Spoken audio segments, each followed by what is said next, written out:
ओम ब्रह्मा मुरारी त्रिपुरांतकारी भानु शशि भूमि सुतो बुधश्च गुरुश्च शुक्र शनि राहु केतव सर्वे ग्रह शांति करा भवन्तु। नमस्कार, स्वागत है आपका आचार्यवाणी में। मैं आचार्य डॉक्टर विक्रमादित्य आपके साथ हूँ।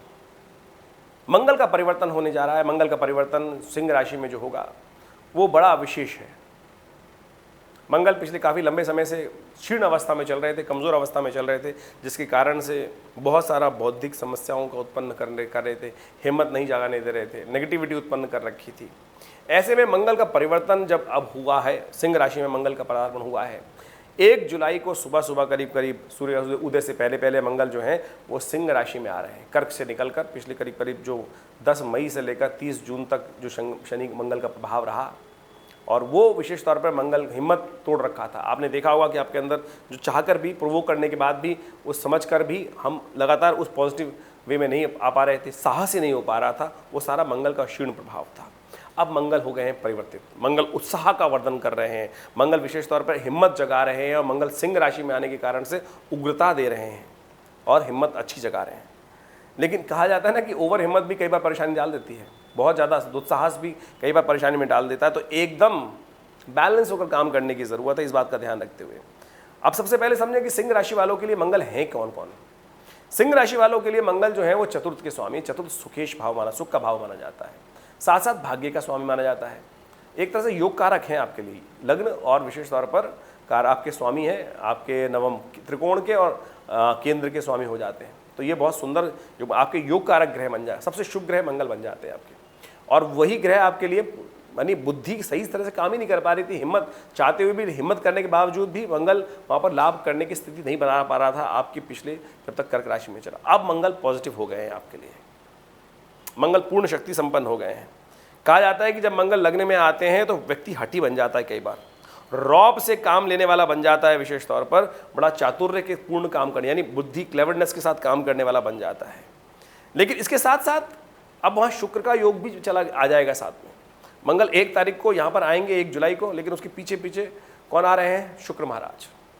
ऐसे में कई बार क्या होता है कि कुछ गलत संबंध स्थापित हो जाते हैं, उनसे बचने का आपको प्रयास करना चाहिए। हम संबंध समझाने का प्रयास कर रहे हैं, ऐसा नहीं कि सब लोगों के हो जाएंगे। हो सकता है जन्मपत्री में कहाँ स्थिति बैठी हुई है, जिनका मंगल शुक्र की युति एक साथ है, उनके लिए तो ये स्थिति और विशेष रहेगी। यानी मंगल जन्म कुंडली में ही अगर मंगल शुक्र एक साथ हैं, कोई संबंध बना रहे हैं, तो ऐसे में कई नेगेटिव तरफ जाने के लिए स्थिति बन जाएंगे, कई तरह से कामुकता बढ़ जाएगी, और कई तरह से विशेष तौर पर ये मंगल के साथ जो है, मंगल जो है यहाँ पर हैं, वो आप समझें कि 1 जुलाई से लेकर 18 अगस्त तक रहने वाले हैं, और करीब 7 जुलाई को शुक्र भी उनके साथ साथ वहाँ पदार्पण कर लेंगे। शुक्र और मंगल का युति फिर बन जाएगी वहाँ पर। 23 जुलाई को शुक्र जो है वो वक्री हो जाएंगे, वापस गति प्राप्त कर लेंगे, यानी आगे पीछे। और उसके बाद 7 अगस्त को मंगल शुक्र जो है वो वहाँ से निकलकर वापस कर्क राशि में 12वें भाव में चले जाएंगे। तो तब तक आपको विशेष तौर पर अपने आप को तामसिकता से बचाने का प्रयास करना चाहिए। कई बार मंगल शुक्र की युति जो है वो अपमानित करने की स्थिति बना सकती है, तो ऐसे में बहुत पॉजिटिव रहते हुए काम करने की ज़रूरत है। ऐसा व्यक्ति आमतौर पे, जब मंगल जो है वो पॉजिटिव है वहाँ पर, लेकिन शुक्र की युति के कारण से ये सब चीज़ें उत्पन्न होने की स्थिति बना रही हैं, ऐसे में आपको कुछ सावधानी के साथ काम करने की ज़रूरत है। दूसरी एक समस्या और भी है, मंगल और शुक्र का समसप्तक योग बन रहा है। मंगल चल रहे हैं लग्न में आपकी राशि के अनुसार से, और शनि चल रहे हैं आपके 7वें भाव में। 7वें भाव में शनि चलने का मतलब है वो युद्ध का भाव है, वहाँ स्वग्रही होकर शनि महाराज चल रहे हैं, वो भी वक्र स्थिति में पूर्ण ताकत के साथ। और आमतौर पे जब इस प्रकार के योग बनते हैं तो कहा जाता है शास्त्र के अनुसार से प्राकृतिक आपदाओं के योग बनते हैं, दुर्घटनाओं के योग बनते हैं, आतंकवाद अपना सिर उठाता है, पुनः साथ साथ अशांति का वातावरण बनता है, दंगों का वातावरण बनता है, ऐसे में अग्निकांडों का योग बनता है। तो ऐसे में आपके जीवन में ये सब कष्ट ना हो, इसको आपको शांति से समझ लेना चाहिए। मैं ये नहीं कह रहा हूँ कि आपके जीवन में ये योग बनने, लेकिन फिर भी शांति के साथ। जो लोग शेयर मार्केट में काम कर रहे हैं उनको तो बहुत सावधानी के साथ काम करने की ज़रूरत है। ऐसे में कुछ बहुत ज़्यादा फ्लक्चुएशंस मार्केट में आने के योग बन सकते हैं, और ऐसे में विशेष तौर पे उठापटक फॉरवर्डिंग वाले बिजनेसों को, जो रिस्क वाले काम कर रहे हैं, ऐसे में उनको सावधानी के साथ, जो लोग सेना में काम कर रहे हैं उनको भी बहुत सावधानी के साथ काम करने की ज़रूरत है। ऐसे में विशेष तौर पे इनके ज़बरदस्त उपाय करने की ज़रूरत है। देखिए, ज्योतिष में हर चीज़ को प्रैक्टिकल समझाने का प्रयास किया जाता है कि क्या हो रहा है, किस प्रकार से हो रहा है, कहाँ कौन सी उत्पत्ति। आमतौर पे लोग बोलते हैं, ज्योतिषी लोग भ्रांति फैलाते हैं, हम ज्योतिष को विशेष तौर पे बहुत पौराणिक दृष्टिकोण से समझने का हम प्रयास करते हैं। हमारे यहाँ भारतीय संस्कृति में हर चीज़ की उत्पत्ति, हर चीज़ का अंत, हर चीज़ की एक व्यवस्था बताने का रास्ता बताया गया है। मंगल कौन है ये भी समझें कि मंगल कब उत्पत्ति हुई।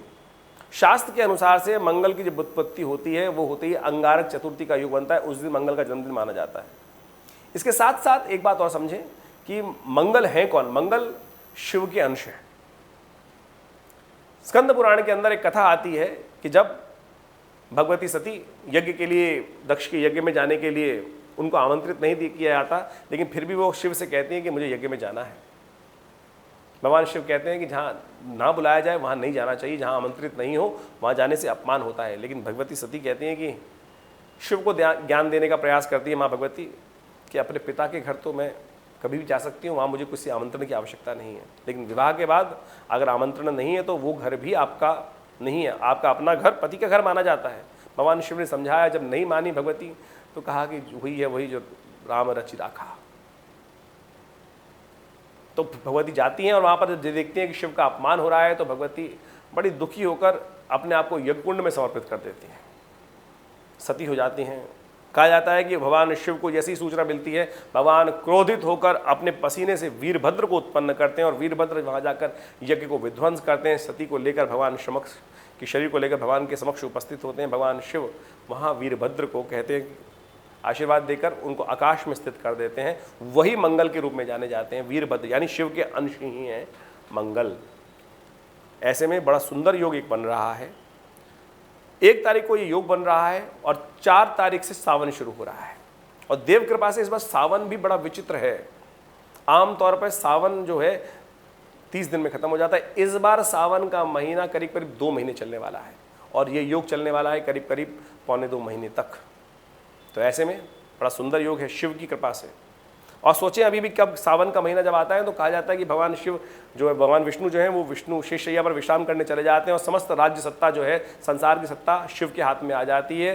तो ऐसे में शिव का ध्यान करें, सुबह सुबह लें शिव का ध्यान करें, शिव का नाम, और समस्त कष्टों का संहार करने का अवसर प्राप्त हो जाएगा। समस्त जो परेशानी का अवसर है वो सब संहार, उनको सबको दूर करने के लिए भगवान शिव की कृपा से रास्ता बन जाएगा। तो ऐसे में आप कोशिशें करें।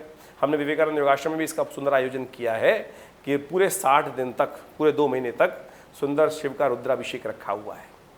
नित्य प्रति प्रदोष काल के अंदर शाम के समय में बड़े सुंदर तरीके से भस्म के द्वारा, घी के द्वारा, तेल के द्वारा और विजया के द्वारा, अनेक प्रकार के दूध, जल, दी इत्यादि, गंगा जल, इन सब के द्वारा भगवान शिव का बड़ा विशाल रुद्राभिषेक किया जाएगा। आप सब भी उसमें सम्मिलित हों और भगवान शिव का आशीर्वाद प्राप्त करें।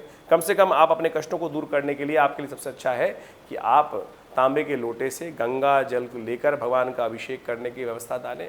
और कुशोदक के द्वारा यदि आपकी राशि के अनुसार से आप भगवान का अभिषेक करेंगे तो मेरे हिसाब से, हमारे ज्ञान के अनुसार से, आपके समस्त कष्टों को दूर करने का अवसर बहुत बढ़िया तरीके से प्राप्त हो जाएगा। वैसे तो कहा जाता है कि एक बार भी शिव का नाम ले लें तो समस्त प्रकार के, मार्कंडेय ऋषि की कथा आपने सुनी होगी, शिव को कष्ट को दूर करने के लिए शिव का आलिंगन कर लिया था और यमराज तक उनको छू नहीं पाए। तो देखिए बड़ा सुंदर योग है, आप इसका लाभ लें। जो लोग इस यज्ञ में भाग लेना चाहते हैं, वैसे तो आप घर पे भी कर सकते हैं बहुत सुंदर तरीके से, लेकिन जो लोग इस यज्ञ में भाग लेना चाहते हैं, नंबर सामने स्क्रीन पर हैं, अपना स्थान आरक्षित करें, लाभ होगा। धन्यवाद।